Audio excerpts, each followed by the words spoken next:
हर महादेव, राधे राधे। आप सब कैसे हैं? आशा करती हूँ आप लोग अच्छे होंगे, स्वस्थ होंगे, मस्त होंगे, जहाँ भी होंगे अच्छे होंगे। और हम एक सोहर गीत लेकर आए हैं। अगर अच्छा लगे तो आप लोग लाइक कमेंट शेयर जरूर करिएगा। हमारे यूट्यूब चैनल का नाम है कविता ब्लॉग 72। हमारे भी चैनल पे जाइए और अपना प्यार दुलार जरूर बरसाइएगा।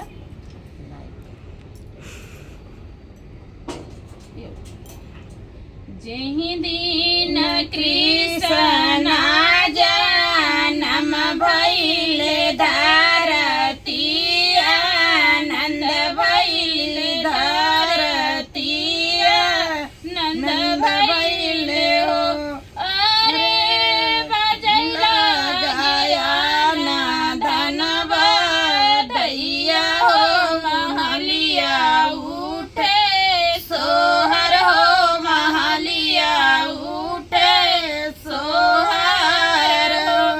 पूरबू से आवे एक जोगिया हो, अंगनावा में बैठे हो, अंगनावा में बैठे हो।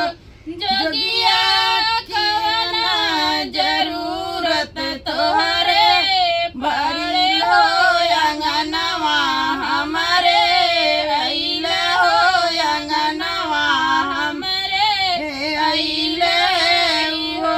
किया तू ही जोगिया भिक्षा लेबे हो, किया दाना लेबे हो, किया दाना लेबे हो। जोगिया किया तू ही मोती थाला लेबे हो, अंगनवा हमारे छोड़ा हो, अंगनवा हमारे छोड़े हो। नहीं हमारे भिक्षा लेबै हो, नहीं अन्य लेबै हो, नहीं अन्य लेबै हो। रानी नहीं लेबै मोतिया, अंगनवा